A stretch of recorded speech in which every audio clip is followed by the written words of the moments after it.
Engineering, Magic, and Kitsune, Chapter 15, Pointed Inquiry. John took a deep breath before knocking on the door to the bath. "Yuki, may I have some clothes for you when you're ready?" he called. "If you're not, I'll leave it folded by the door." He heard the Kitsune rise out of the tub, water pouring off of her before stepping out. "There's no rush," he hurriedly added. But a moment later, he felt the warmth of Yuki's presence crash into him, bright light and warmth pouring through the paper door. It was intense.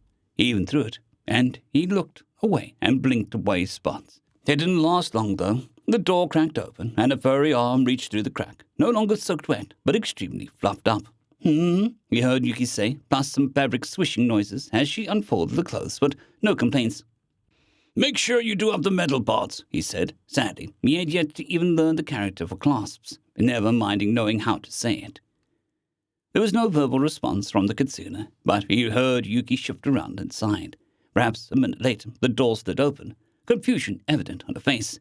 The new robe, housecoat thing fit her decently, even if it was a bit loose. Still, it should be plenty warm, given the material. She was also dry, yet so frizzy. Maybe he should have focused on that first. Where she previously sleek, this made her look almost double the width, more like a bear than a fox. Still, the bath had clearly done her good. She no longer held herself like someone finished hung up a graveyard shift, and her eyes held the warm look once more. "Why do you happen to have something my size on hand?" she confusedly asked, pinching one of the sleeves and adjusting it. "I didn't. I made that," John responded. "Earlier? How did you get my measurements?" Yuki asked, blinking and tilting her head. He shook his head, saying, "No, just now. I used this as a template." He patted the still dirty clothing under his arm. In retrospect, he probably would have to give his clothes a good wash now, too. Oh well, that's why he had about a dozen spares. "I was unfamiliar with the material of your kimono, and didn't want to ruin it or bother you while you were bathing," he exclaimed.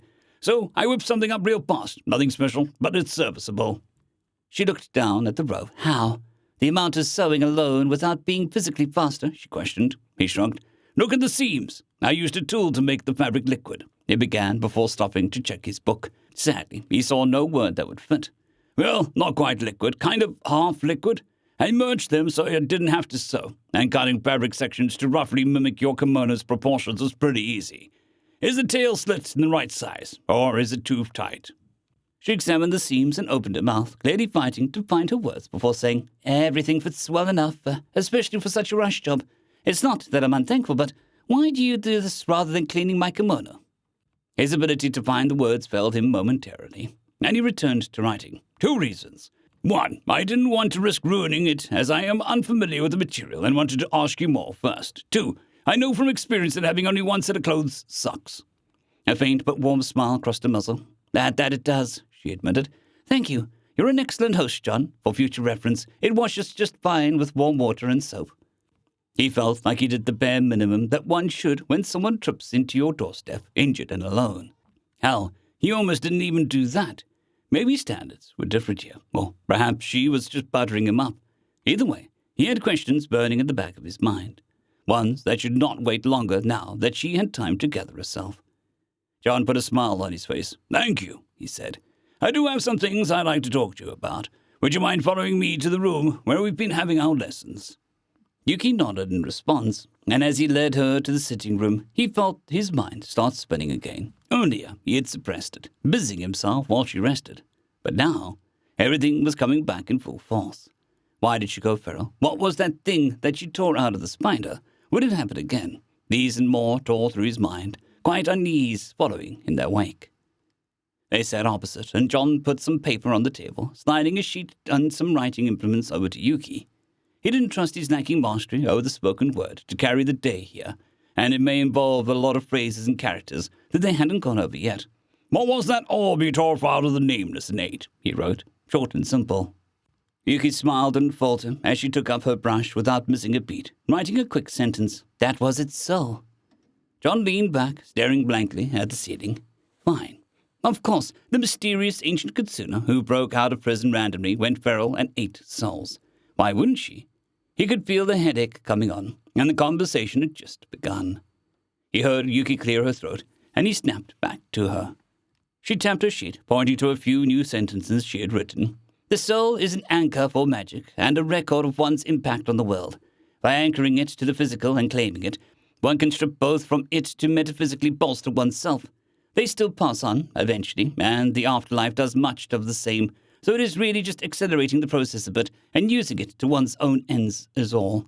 Is that not something you're familiar with from your spirits of your home? Shit, it must be common here, or at least to the point where regular folk may be expected to know of the process.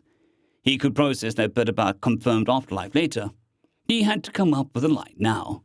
My upbringing was very sheltered, he wrote out. I am afraid that my experience with magic and spirits were next to none. The silence was palpable. Not even stories about such? Yuki curiously asked, switching back to speaking, and he shook his head. There were a few. Half the stories I was told as a child turned out to be rather untrue, and I put that down as one. The lie came to him surprisingly easy, even though it felt awful to write it out. Her gaze bored into him, and he thought for a second that she must know, that she must see right through. Yuki looked away and laughed airily. I can only imagine how strange your homeland would seem to me. Perhaps one day you could tell me more about it. One day, he responded. Dread started to creep in. For now, I have more questions. Great. He was on a timer now, especially if she got curious and started asking questions. How long could he keep lying to her, especially if she starts prying?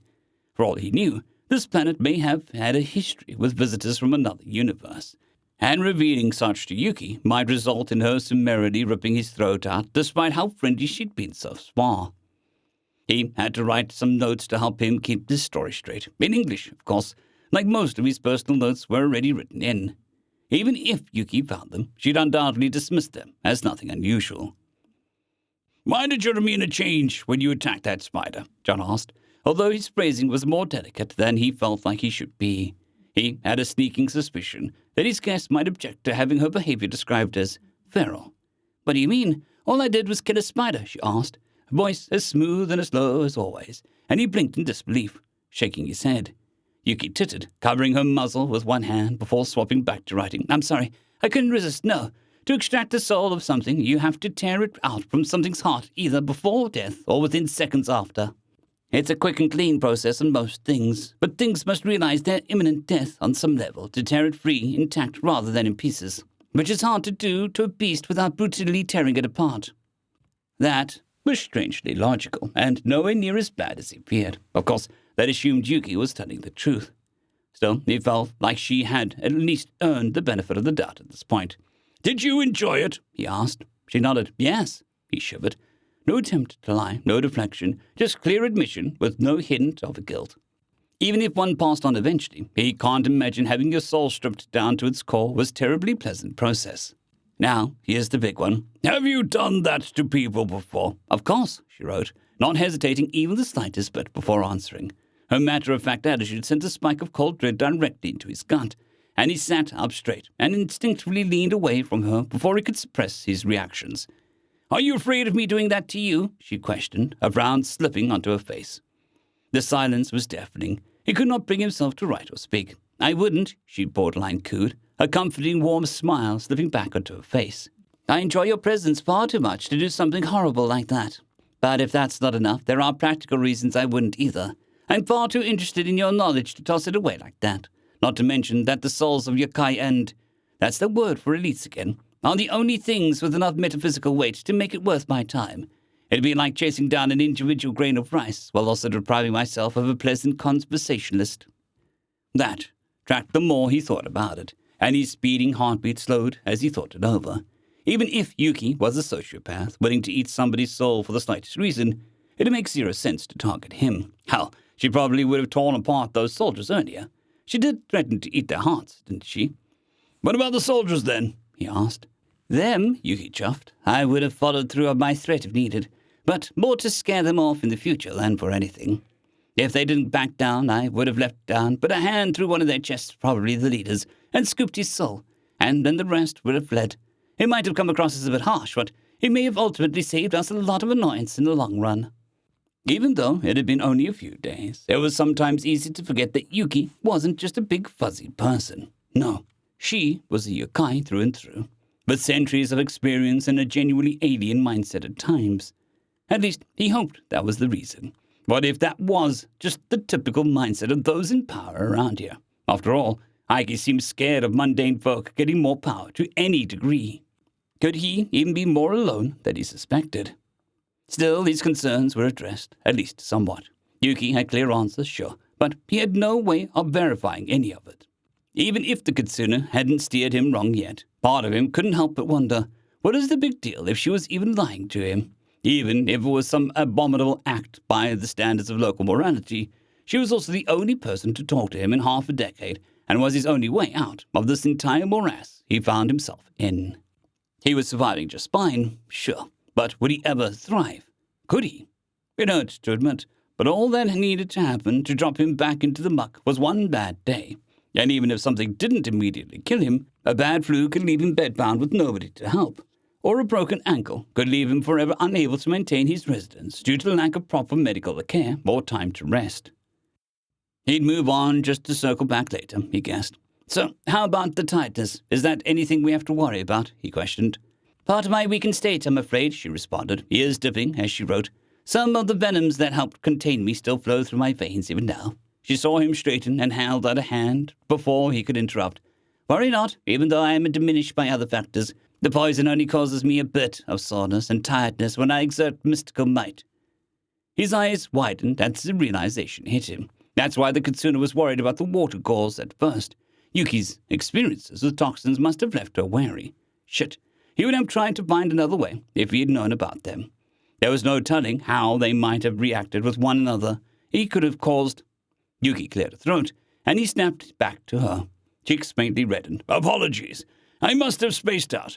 Now that my concerns have been dealt with, would you mind if we moved on to our lessons for the day? With every word, involuntary gesture, and question unasked, Yuki understood more, even if the mystery only grew in turn. Again, John only asked the most direct, obvious questions. Why?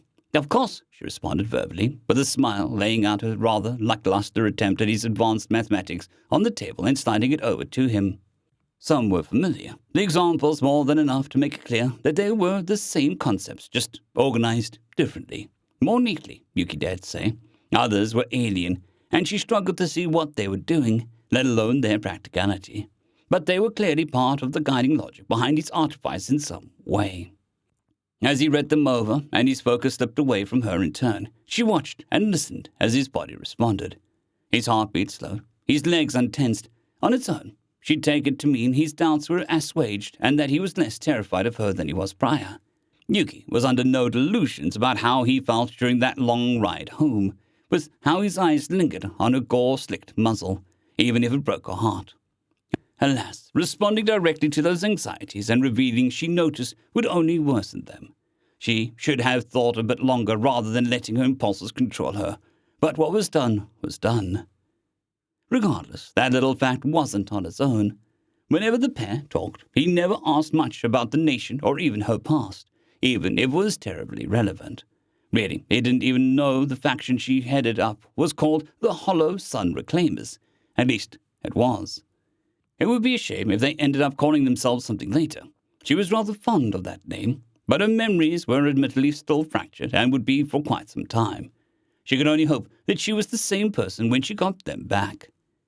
Yuki might have assumed he was just being polite by not asking, but earlier he'd done the same thing, trying to hide his lack of knowledge and conceal that he wasn't from this region of the world. Now, why was he still trying to do that? The only logical reason was that he's still trying to hide exactly where he was from. Okay, you did pretty well with algebra, so let's do a quick review of that before we start with trigonometry, he said, weaving the foreign word into his speech. We just need to make sure what issues you do have are due to me using weird symbols and not a gap in local knowledge. Did you have any particular questions before we go on? Yuki shook her head, then listened and watched intently as he started his lecture, swapping to writing whenever he ran into something for which he couldn't find the words. She jotted some short-form notes of her own, but her mind still lingered on her more personal questions. John not talking too much about home was understandable. It would place a burden on even her psyche, but it was like he was trying to say as little as possible about it, even including subjects that he was comfortable talking about. Why? His equipment provided yet more hints. He gave no thought to the idea of melee combat, as evident in the types of equipment he made. The spear, Yuki suggested, would not have been a new idea to anyone vaguely familiar with the concept of standard infantry, nor should he have been so shocked when she picked apart the weaknesses of his warding in short order. Perhaps he was as sheltered as he said, but she didn't believe that for a second. He was clearly familiar with some sort of doctrine where range combat was the pinnacle of engagements, with things rarely going to melee. On the pointed finger of his gauntlet, where the effects emanated from, there was a tiny raised bit of metal towards the end of the second knuckle, and a pair towards the base of the first, all painted with the little bright white dots towards the tip. At first Yuki thought that it was a decoration, but then he saw him using it to aim by lining up the notches, and the purpose became clear. It was clever, and he saw no need to explain it. It was clearly something he took for granted, something he thought of as expected, and likely not of his invention.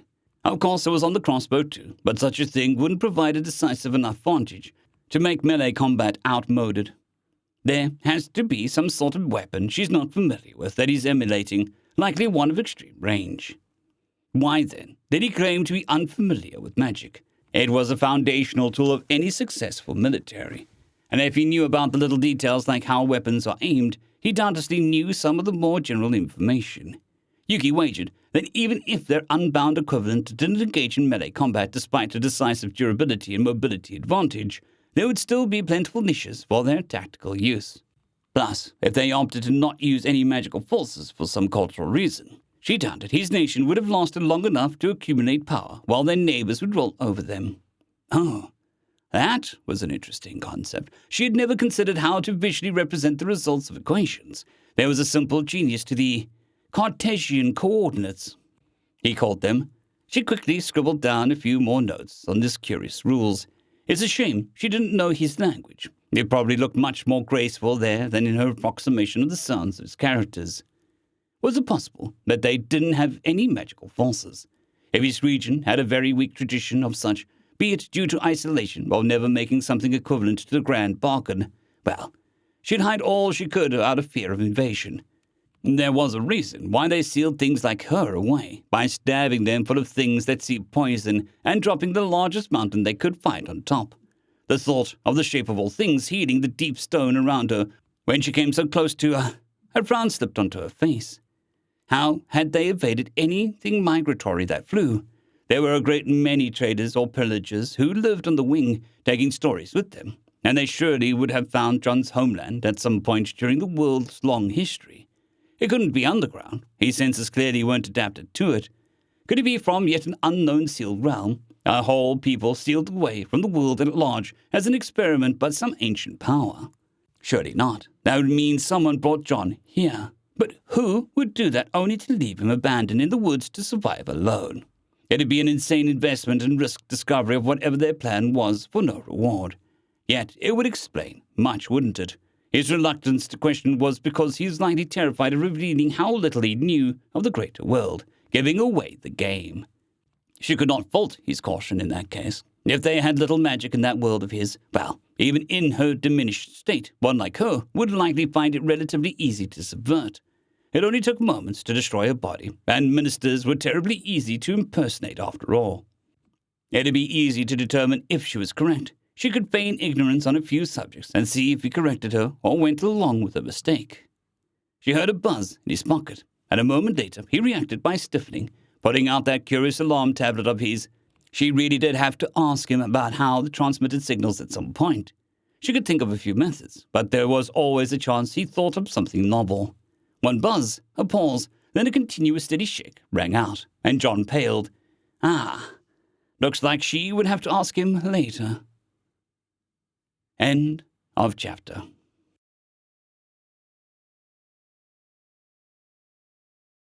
I'd quickly like to thank our Tier 5 channel members, Casper Arnholt, John Creighton, Manatharia, 050, Dragzoon WRE, and Elijah Silvercross. Thank you very much.